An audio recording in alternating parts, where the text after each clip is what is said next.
مفتی صاحب ایک جگہ رشتے کی بات چل رہی تھی, انہوں نے کہا ہماری بچی کی 2 سال تعلیم رہتی ہے, آپ شادی کر کے پڑھا لیں. میں نے کہا مخلوط ماحول میں نہیں پڑھا سکتا. انہوں نے کہا کہ تو دقیانوسی, رشتے سے انکار کر دیا کہ میں بالکل ٹھیک کیا, بالکل ٹھیک کیا. دقیانوسی نہیں ہے, مخلوط ماحول میں پڑھنا. بہاولپور یونیورسٹی کا دیکھ لو, بہاولپور یونیورسٹی میں 5500 لڑکیوں کا اسکینڈل آیا ہے. نہیں آئی بات میرا, جو FIR کٹی ہے نا کتنی لڑکیوں کی, 5500.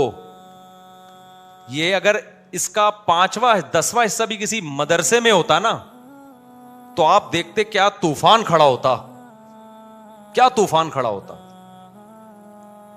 میں نہیں کہہ رہا مدرسے میں کوئی ایسا واقعہ ہوتا ہی نہیں ہے, مدرسے والے بھی انسان ہیں, کہیں کا دکا ہر جگہ جہاں بھی بڑے پیمانے پر کوئی کہیں نہ کہیں کچھ تھوڑا بہت فساد ہوتا ہے, غلط ہے نہیں, وہ بھی نہیں ہونا چاہیے, لیکن خدا کی قسم اتنا نہیں ہوتا جتنا یونیورسٹیوں اور کالجز میں ہوتا ہے. مدرسے میں اس کا عشر عشیر بھی نہیں ہوتا, پھر بھی ذرا سا کچھ ہو جائے تو کتنا بڑھایا جاتا ہے اس کو. تو یہ تو کو ایجوکیشن کی تباہ کاریاں ہیں جو بہاولپور یونیورسٹی میں ہوا. اور جو ہمارے سامنے جو کیسز آتے ہیں جو بیان کرنے کے نہیں ہوتے وہ اور ہیں. میرے پاس تو کیسز آ چکے ہیں کہ کیا کیا, جو سارے پروفیسر ایک جیسے نہیں ہوتے, لیکن پروفیسر کو کون سا دودھ کے دھلے ہوئے ہوتے ہیں, وہ بھی آدمی پہلے ٹیچر. جب آپ جوان خوبصورت لڑکیاں ایک پروفیسر کے سامنے رکھ دو گے, اس کو اپنی بیوی اچھی لگے گی؟ وہ کیا اپنی بیٹیاں سمجھ کے دیکھے گا؟ وہ کیا لگتی ہے ان کی جو آپ وہ کہتے ہیں کہ جی استاد جو ہے باپ کی طرح ہوتا ہے, باپ کی طرح ہوتا ہے. باپ تھوڑی ہوتا ہے, وہ باپ تھوڑی ہوتا ہے. وہ روزانہ یونیورسٹی میں ایک سے ایک لڑکی آ رہی ہے, پروفیسر صاحب دیکھ رہے ہیں پروفیسر کا میٹر کیا ہو رہا ہے, گھومے گا. وہ آدمی پہلے پروفیسر, اور کون سا اس نے تبلیغ میں 4 مہینے لگائے ہوئے ہیں, اور میں تو کہتا ہوں 4 مہینے لگایا ہوا بھی پھسل سکتا ہے. تو کیوں اپنے آپ کو فتنے میں ڈال رہے ہو بھائی صاحب؟ اور بہت عجیب واقعات ہیں. تو میں نہیں کہہ رہا یہ سوسائٹی غلط ہے بھائی, جب یہ ہوگا تو ہر جگہ ہوگا. اگر مدرسوں میں یہ ماحول کر دو تو مدرسوں کا بھی یہی بیڑا غرق ہو جائے گا. مدرسوں میں یہ ماحول کر دو نا. امام حنیفہ نے اس دور میں 1 صدی ہجری میں عورتوں کے بارے میں فتویٰ دیا مسجد میں مت آنے دو. کیا ماحول کیا ہو چکا ہے؟ وہ اتنے سال پہلے, اور بہت سارے اسلاف نے فتویٰ دیا. کچھ نے اس فتوے سے اتفاق کیا, کچھ نے اتفاق نہیں کیا. اس زمانے میں تو میری رائے ہے کہ آنے دینا چاہیے, کیونکہ آنے میں بھی فتنہ ہے, نہ آنے کا جو فتنہ ہے وہ اس سے زیادہ ہے. تو کیونکہ بالکل ہی دین سے رشتہ ختم ہو رہا ہے. تو اب مسئلہ یہ ہے کہ یونیورسٹیوں میں جو ماحول بن چکا ہے, میں نام نہیں لیتا یونیورسٹیوں کا, بہت برا ماحول ہے. ہمارے بھی دوست احباب پڑھتے ہیں, ہم اپنے زمانے کو دیکھتے ہیں, جب اس وقت یہ حال تھا, جب ہم چھوٹے بچے تھے نا, اس وقت یہ ایک برا حال ہو چکا تھا کہ اگر کوئی ینگ ٹیچر 7ویں کے بچوں کو پڑھانے آتی تھی نا تو لڑکے اس کو بھی چھیڑتے تھے. یہ اسکولوں کا حال تھا. چند بدماش قسم کے لڑکے پیچھے بیٹھے ہوتے تھے کلاس میں. ہمیشہ پیچھے وہ بچے بیٹھتے ہیں جنہوں نے الٹی باتیں کرنی ہوتی ہیں. پپو قسم کے جو پڑھاکو ہیں نا وہ آگے رو میں بیٹھ, پیچھے سارے کون ہوتے ہیں؟ بدماش ٹائپ کے. ان کی باتیں آپ جا کے سنو تو پتہ چلتا ہے اصل یہ ہیں, ٹھیک ہے نا.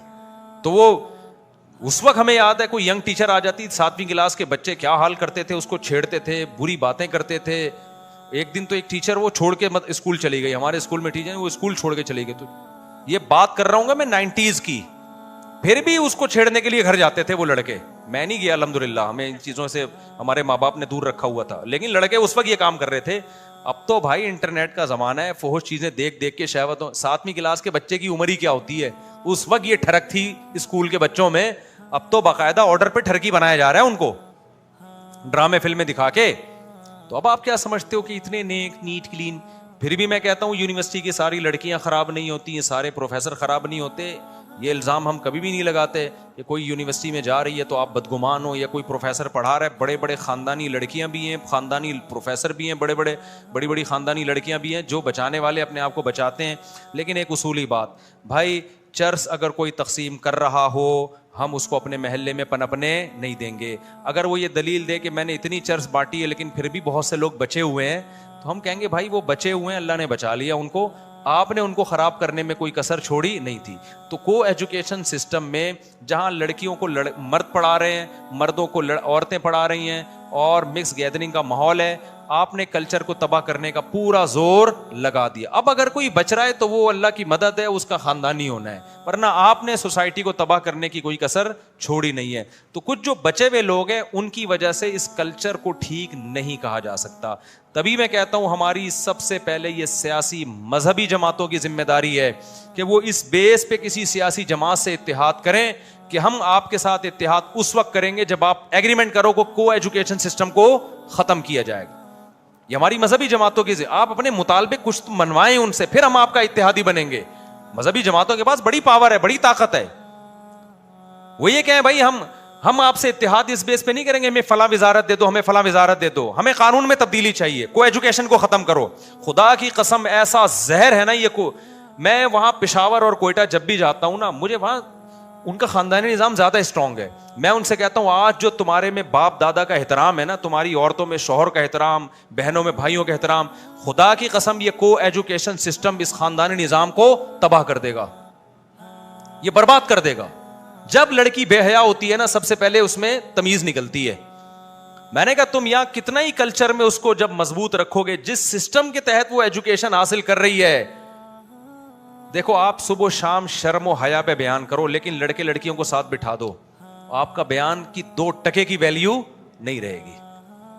میں نے کہا آپ جتنا ان کو حیا, جب آپ نے ان کو لڑکیوں کو سامنے بٹھا دیا لڑکوں کے ساتھ, اور فیمیل میل کو پڑھا رہی ہے, میل فیمیل کو, حیا کیا ہو جائے گی؟ یہ دقیانوسی والی باتیں لگیں گی کچھ دنوں میں. میں نے کہا پھر اس کے بعد جب بے حیائی ایک دفعہ آ گئی نا تو پھر باپ نہیں رہتا, ماں نہیں رہتی, شوہر نہیں رہتا, بھائی نہیں رہتا. تو تمہارے کلچر کی واٹ لگ جائے گی. لیکن کوئی اب جتنی مرضی چیخ لو یار, کوئی آواز نہیں اٹھاتا. تو سیاسی تنظیموں جو مذہبی ہیں ان کی پہلی ذمہ داری ہے بولے بھائی ہم اتحاد, ان کے پاس پاور ہے نا, وہ خود حکومت بنا نہیں سکتی لیکن ان کے اتحاد سے حکومتیں بنتی بھی ہیں گرتی بھی ہیں. وہ یہ مطالبہ رکھیں بھائی ہم آپ کے ساتھ اتحاد کا ہاتھ اس وقت بڑھائیں گے, ہمیں وزارت دو نہ دو لیکن یہ ایگریمنٹ کرو کہ یہ کو ایجوکیشن اسکولوں سے بھی ختم, یونیورسٹیوں سے بھی ختم. لڑکیوں کے الگ کالج ہوں گے, لڑکوں کے الگ کالج, لڑکیوں کی یونیورسٹی الگ ہوں گی, لڑکوں کی الگ. جتنا پاسبل ہے اتنا تو کرو نا, اور نہیں ہوتا کم سے کم آخری درجہ اتنا کر لو کہ جو لڑکیاں صحیح ماحول میں پڑھنا چاہتی ہیں ایسے اچھے کالجز ہوں جو صرف گرلز کے ہوں, ایسی اچھی یونیورسٹی صرف لڑکیوں کی ہوں, تاکہ جو باپ چاہتا ہے کہ میں اپنی بیٹی کو ایجوکیشن سسٹم سے بچاؤں اس کے پاس آپشن تو ہو کہ بھائی یہ والی یونیورسٹی ہے, یہ ایسی ہے جہاں صرف لڑکیاں پڑھیں اور اس کا معیار بھی اچھا ہو. جب آپ کچھ بھی نہیں کرنا تو بھائی پھر کیا رہ گیا یار. آپ اپنی اس طاقت کو دیکھو, ہمارے پاس محدود طاقت ہوتی ہے, ہر جگہ انسان اپنی فورس کو استعمال نہیں کر سکتا. تو کچھ چیزیں ہیں جن پہ آپ زور لگاؤ, عدالتی خلا کے خلاف آپ آواز اٹھاؤ, اس سے آپ کا خاندانی نظام اگلی نسلوں میں ایسا تباہ ہونے والا ہے کہ آپ کی سوچ ہوگی. میں جو چیخ رہا ہوں نا, میں پاگل تھوڑی ہوں, مجھے کیا یار, مجھے کوئی اپنے گھر والوں سے خوف تھوڑی ہے کہ وہ جا کے خلا لے لیں گے. میں تو آپ لوگوں کے لیے کر رہا ہوں کہ اگلی نسل میں جب یہ خلا کے کیسز بڑھیں گے نا, مرد اور عورت کا رشتہ گیا تیل لینے, ہر وقت مرد کو کھٹکا لگا رہے گا, ذرا سی آنکھیں دکھائیں خلا, ذرا سا مسئلہ کیا خلا, اس کے بعد مرد بیوی سے وفا کرنا چھوڑ دے گا, بولے گا بھائی ٹائم پاس کر, رکھیل کے طور پہ رکھو اس کو, جیسے مجھے طلاق کا اختیار ہے اس کے پاس بھی اختیار ہے پورا. ابھی تو بہت سی خواتین کو پتہ بھی نہیں ہے, تو ایسے ٹھینگا دکھائیں جیسے انگریزوں کے یہاں ہوتا ہے. انگریز تھوڑی بیوی سے اتنی وفا کرتا ہے, وہ کہتا ہے یار کسی بھی وقت بھاگ سکتی ہے. تو انہوں نے پھر قانون بنائے طلاق سے بچنے کے لیے, آدھی جائیدادیں دینی پڑیں گی, فلانا ہوگا, ڈمکانا ہوگا, اتنا کچھ انہوں نے کر لیا. تو مرد پھر کیا کرتا ہے, وہ ریلیشن چھوڑ دیتا ہے, ڈیورس پیپر نہیں بناتا. اس کو پتا ہے یار میں نے ڈیورس دی تو آدھی پراپرٹی اس کی ہو جائے گی, تو پھر بہتر ہے کہ ویسے چھوڑ دو, پیپر میں ڈیورس مت دو, تو ایسے چھوڑ دیتا ہے. تو میاں بیوی کا رشتہ گن پوائنٹ پہ تو ہو ہی نہیں سکتا. اسلام نے احسان کیا عورت کے اوپر, عورت کو بتا دیا بھائی جب تک یہ نہیں چھوڑے گا تم نہیں جا سکتی. اس سے عورت بھی گزارا کرتی ہے, بھائی اب ہو گئی اب چلاؤ, اس کے مزے پھر آخری عمر میں اٹھاتی ہے عورت. اور مرد بھی پھر کہتا ہے یار میری ہے تو کوئی بات نہیں یار, اس کے لیے جائیدادیں بناؤں گا, اس کے لیے گھر بناؤں گا, میرے بچوں کی ماں ہے. جب مرد کو پتا چل جائے کہ یہ رشتہ کبھی بھی کورٹ کے ذریعے بھاگ سکتی ہے, اور عورت کو بھی بھاگنے کا, تو عورت میں برداشت ویسے ہی کم ہے. جنہوں نے بھی خلے لے کے میاں سے بھاگی ہے نا, اس کے بعد ان کی زندگی عذاب میں گزری ہے. کتنی پچھتائی ہیں کہ ہم نے کیا کیا, صبر کر لیتے تو آج عیاشی کرتے.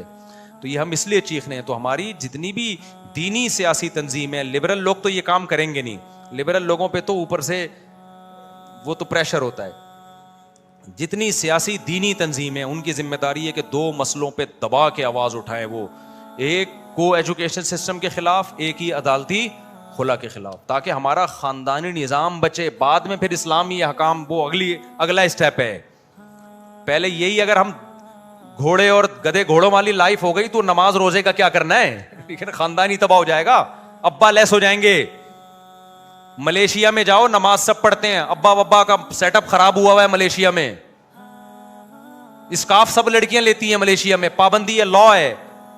لیکن ملیشین لڑکیوں کی حالت آپ جا کے دیکھو نا. آپ کسی لڑکی کو پیغام بھیجو، 10 سال آپ کے ساتھ بن کے رہے گی، اس کے بعد فیصلہ کرے گی کہ شادی کرنی ہے کہ نہیں کرنی. تو کیا کرنا ہے ایسی نماز روزے کا میرے بھائی؟ ایک آدمی ہمارے پٹھان دوست تھے وہاں ملیشیا میں ملے، وہیں کے نیشنل ہیں، بغیر شادی کے گھوم رہے. میں نے کہا بھائی شادی کیوں نہیں کرتے؟ کہہ رہے یار یہاں جس لڑکی کو نکاح کا پیغام بھیجو، نیشنلٹی کے ولی شادی کر، سوری یہ بھی نیشنلٹی ہے نہیں، لینے کی کوشش کر رہے ہیں. کہہ رہے ہیں یار جہاں پیغام بھیجو، وہ کہتی پہلے ویسے ہی ٹائم گزارو میرے ساتھ، پہلے میں چیک کروں گی کہ تم وفادار آدمی بھی ہو کہ نہیں ہو. کہہ رہے میں تو نہیں زنا کر سکتا. اور کہتے ہیں پھر یہ 8-10 سال اکٹھے دوستی کے بعد جب شادی ہوتی ہے ایک مہینے طلاق ہو جاتی ہے. ان کے گوروں کا بھی یہی سیٹ اپ چل رہا ہے. بچے پیدا ہو گئے، ایک دوسرے کو سمجھتے سمجھتے شادی ہو رہی تھی، بچوں نے تمبو لگایا ابا اماں کی شادی میں، وہ سارا سیٹ اپ، اس کے 1 مہینے بعد ڈیورس. تو اس سے چھوڑا دو فضول قسم کی باتیں. تو اس وقت ہمیں اپنے فیملی سسٹم کو بچانے کی ضرورت ہے، خاندانی روایات کو. اب مجھے اتنی خوشی ہوتی ہے کوئٹہ پشاور میں نا، جو میرا دل باغ باغ ہوتا ہے 2 چیزوں کو دیکھ کے. جب میں ملتا ہوں نا پٹھانوں کا، یہ بھی چاچا، یہ بھی چاچا، یہ بھی چاچا، یہ دادا. دادا ایسے بدماشی کرتا ہے نا گھر میں جیسی بدماشی ہونی چاہیے، کیونکہ نسل ہے اس کی، اس کے بیٹے ہیں، اس کے پوتے ہیں، اس کی بہو ہیں، اس کے داماد ہیں. اور جن کی ایسے پوش علاقوں میں جاؤ، کراچی اور لاہور میں، جو بڑے بڑے 1000 گز کے بنگلے ہوں گے، ایک آدھ بچہ. بدماشی کس پہ کرے گا یار دادا؟ میں جاتا ہوں نا، لاہور بھی جاتا ہوں، اسلام آباد بھی جاتا ہوں، کراچی میں بھی 1000 گز کے بنگلے ہیں، بوڑھے ایسے ہی زندگی گزار رہے ہیں. یار تمہیں تو اولاد ہی نہیں ہے. کہہ رہے ہیں بھائی اتنا پیسہ تھا، 2 بچے، ایکچولی اچھی طرح سے تربیت ہوگی ان کی، اب ختم. اور کوئٹہ پشاور جاؤ، دل باغ باغ، ان کے بھی 1000 گز کے بنگلے، ایسے ماشاءاللہ چاچے، بیٹے، داماد، بہویں. اتنا ایک دادا کی زندگی دیکھ کے مزہ آتا ہے یار. دادا کی زندگی دیکھ کے مزہ آتا ہے. ابے یار دادا ہے یار، یہ میرا دل بڑا خوش ہوتا ہے. ابھی میں گیا تھا نا پشاور، جن کے یہاں ٹھہرا، حویلی تھی ان کی، بڑے ماشاءاللہ. انہوں نے کہا یہ میرے والد صاحب ہے. میں نے کہا nice to meet you. Pashto میں نے کہا نا نائس ٹو میٹ یو. جو بھی مجھے اس وقت پشتو اللہ نے القا کی، جو اللہ کی طرف سے الہام ہوا مجھے، نائس ٹو میٹ، اس کا ترجمہ یہ بنتا ہے. انہوں نے کہا یہ میرے چاچا ہیں. میں نے کہا یہ کوئی پڑوسی ہوں گے؟ یہ میرے دوسرے چاچا ہیں، یہ میرا تایا، یہ میرا. ختم ہی نہیں ہو رہے. اور کوئی ایسا نہیں کہ خوراک کی کمی سے پتلے رہ گئے ہوں. فیملی پلاننگ والے کہتے ہیں نا اتنے بچے ہوں گے کھائیں گے کہاں سے. کوئی میں نے زیادہ بچوں والا دبلا، سارے لہیم شہیم ماشاءاللہ جان. میں نے کہا یار، اور سب غریب تھے. کہہ رہے ہمیں تو نسل اولاد کے بعد ہی پیسہ آیا ہے، کیونکہ جو کاروبار تھا اس میں بیٹے کیا بنتے چلے گئے، سہارا بنتے چلے گئے. ایسا نوٹ آنا شروع ہوئے، کروڑوں کے بزنس ہو گئے ان لوگوں کے. تو ابھی میں گیا تو 2 دن تک چاچاؤں سے ملتا رہا. یہ چاچا، اس کے ساتھ سیلفی. میں نے کہا مجھے کسی سے ملانا نہیں. انہوں نے کہا یہ تو ہمارا چاچا، ان سے تو ملے نا. میں نے کہا آپ چاچا سے تو ملیں گے.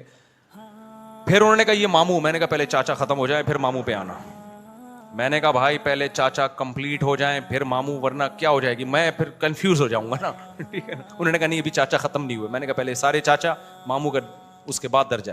خوش ہوتا ہے یار دل دیکھ کے. خاندان ہے یار، ایک دسترخوان لگ رہا ہے، بیٹھ رہے ہیں، رزق چھپڑ پھاڑ کے، دروازے پھاڑ کے آ رہا ہے. اللہ کہہ رہا ہے جب اتنے افراد ہیں تو میں کھلاؤں گا. شادیاں بھی ہو رہی ہیں، بہویں بھی ہیں، پوتے بھی ہیں، داماد بھی ہیں. اور یہ جو 2 بچوں کا بیڑا غرق کر دیا لاہور، اسلام آباد اور کراچی میں، ان میں بھی 1000 گز کے بنگلے. میں اب گیا ایک بنگلے میں نے اس دوست سے کہا، میں نے کہا یار یہ اتنے بیڈ روم کس کے لیے ہیں؟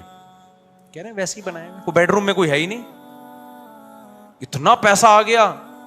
بچے کتنے ہیں؟ 2. اور پھر یہ بھی اپنے ایک بہن ایک بھائی. وہ بہن کہیں جاب پہ گئی ہوئی ہے اور یہ اکیلا. کہہ رہے میں جب جاتا ہوں تو میرے ابا اماں بوڑھے اکیلے ہوتے ہیں اس گھر میں، اور ایسوں کی ایک آدھ بہو آتی ہے، اس سے ویسی ساس سسر کی نہیں بن رہی ہوتی. جب ہول سیل کے حساب سے بیٹے ہوتے ہیں تو بہویں بھی ہول سیل کے حساب سے نا. کتنوں سے نہیں بنے گی؟ کیا خیال ہے؟ کتنوں سے نہیں بنے گی, اور سب کام ڈیوائڈ ہوگا تو ویسے ہی رہ لیں گی وہ, ان میں نفرت پھر کم ہو جاتی ہے. تو اس لیے میں جب بھی وہاں جاتا ہوں پشاور میں, تو میں ان کو کہتا ہوں کو ایجوکیشن کے خلاف آواز اٹھاؤ. میرے بھائی, یہ تمہارا خوبصورت نظام اسکول کالج تباہ کریں گے. ایجوکیشن کے نام پہ ہمیں ایجوکیشن سے نفرت نہیں ہے, ہم چاہتے ہیں ہماری سوسائٹی ایجوکیٹڈ ہو, ہم تو چاہتے ہیں, لیکن میں نے کہا ایجوکیشن کے نام پہ نا تمہارا سارا خاندانی نظام کیا ہو جائے گا, تباہ. ایک ہمارے دوست پٹھان تھے, بڑا بزنس تھا, وہ یہاں کراچی میں آئے, مجھے ملے, کہتے ہیں مفتی صاحب میں جب اپنے علاقے میں تھا میرے بچے مجھ سے احترام سے بات کرتے تھے, میرے باپ جب گھر میں آتا سب بچ جاتے تھے اس کے آگے, میری بیٹیاں اب سب آزاد ہو گئے ہیں, تمیز سے بات نہیں کرتے. وہ مجھے کہا میں اپنے بچوں کو اپنی بیٹیوں کو آپ کے گھر لاؤں گا, آپ لوگ ان کو سمجھائیں. کہہ رہے ہم تو یہاں برباد ہو گئے. میں نے کہا تم نے ڈال دیا ہوگا کالج میں نا, یہاں کے اسکول میں ڈال دیا ہوگا نا. میں نے کہا آگے اس سے بڑی برباد, میرے سمجھانے سے وہ نہیں تمیز سے. میں نے کہا کلچر تباہ. میں اسکول کالج کے خلاف نہیں ہوں, ہم بھی کالج میں پڑھے ہوئے ہیں بھائی, ایجوکیشن تو ضروری ہے, لیکن وہ یہ جو ماحول اس وقت یونیورسٹیوں میں دیا جا رہا ہے یہ آپ کے کلچر کو تباہ کر رہا ہے. تو میں تو دیکھ رہا ہوں. میں نے کہا تم ان کو لائے کیوں یہاں پہ, وہیں رکھتے, وہیں پڑھا دیتے یار. تو کہہ رہے مجھے غلطی ہو گئی. تو بچے باغی ہو رہے ہیں بھائی, بدماش ہو رہے ہیں, اور مزید ترقی یافتہ علاقوں کی طرف جائیں گے تو اتنے بدماش ہوں گے, مزید آگے جائیں گے نا آپ, مزید ترقی کرتے کرتے فرانس پہنچ گئے تو پھر آپ مارکیٹ سے شارٹ, ابا ہی نہیں ہوں گے. ایسے بچے ہوں گے جن کے ابا ہی نہیں ہے. یعنی فیملی سمٹتے سمٹتے پہلے بہویں شارٹ ہوئیں, داماد شارٹ ہوئے مارکیٹ سے, پھر بچے شارٹ ہوتے ہوتے ایک بیٹا ایک بیٹی, اس کے بعد انگریزوں کی فیملی اور سمٹی, ابا مارکیٹ سے کیا کر دیا, شارٹ کر دیا. اب سنگل مدر ایک بچہ, اس سے زیادہ چھوٹی ہو نہیں سکتی تھی نا, ورنہ وہ کہتے کہ مدر کو بھی کاٹ کے آدھا کیا جائے, کیونکہ جتنی کم ہوگی اس کو سنبھالنا آسان, اور بچے بھی جتنے کم, تو یہ 6 فٹ کا نہیں ہونے 3 فٹ کا ہونا چاہیے بڑا ہو کر, تاکہ اس کو کیئر کرنا. نہانے میں پانی کم خرچ ہوگا, جب آدھا ہو جائے گا 6 فٹ کا آدمی 3 فٹ کا رہ جائے گا, نہانے میں پانی کم, یہی دلیل دیتے ہیں وسائل کم خرچ ہوں گے کہ نہانے میں پانی, شیمپو آدھا استعمال ہوگا, صابن آدھا استعمال ہوگا. ملک کیا کرے گا, انسان تو 3 فٹ کے ہو جائیں گے لیکن ملک کیا کرے گا, وسائل بچیں گے. تو ایسے وسائل بچا کے کیا کرنا ہے جو انسانوں کو ہی دنیا میں آنے سے روک دے, تمہارے گھروں کی رونق چھین لے بھائی. تو چیخ چیخ کے تھک گئے, لیکن کیا کریں اب, یہ جب تک قانونی طور پر یہ چیزیں نہیں ہوتی نا, تو ہماری تو طوطی نقارے میں طوطی کی آواز ہے. تو یہ ہماری دینی سیاسی جماعتیں یہ کام کر سکتی ہیں, تو ہماری عوام کو بھی چاہیے ان پہ دباؤ ڈالے بھائی. 2 قانون کو فوکس کرو, ایک کھولو. میں نے یوتھ کلب والوں سے بھی کہا یار آپ اس پہ آواز اٹھاؤ, انہوں نے ماشاء اللہ LGBT والا قانون وفاقی شرعی عدالت سے کروا لیا. پاکستان میں قانون آپ کے ساتھ ہے, یعنی اسلام سے آپ ثابت کر دیں نا تو لا آپ کو سپورٹ کرتا ہے, لیکن ہم لا کا استعمال ہی نہیں کرتے. ہم جو ہے وہ بس جذباتی باتیں ہوتی ہیں. تو اسلامی نظریاتی کونسل آواز اٹھائے, اور یہ جو ہماری دینی تنظیمیں یہ 2 چیزوں پہ آواز اٹھائیں تو بہت بڑی خیر کا فیصلہ ہو جائے گا. ایک عدالتی خلا اور ایک کو ایجوکیشن, بس یہ پھر اسلام آ گیا, بس یہ نا, اور کیا اسلام ہے, یہی اسلام ہے. نماز تو ویسے بھی آپ ڈنڈے سے نہیں آج پڑھا سکتے کسی کو, لوگ خود ہی پڑھ لیتے ہیں. روزہ بھی لوگ رکھ ہی لیتے ہیں, لیکن اگر یہ بے حیائی آئی نا تو جو نمازیں ہیں وہ بھی ختم, روزے بھی کیا ہوں گے, ختم, برباد ہو جائے گی ہماری سوسائٹی بھائی.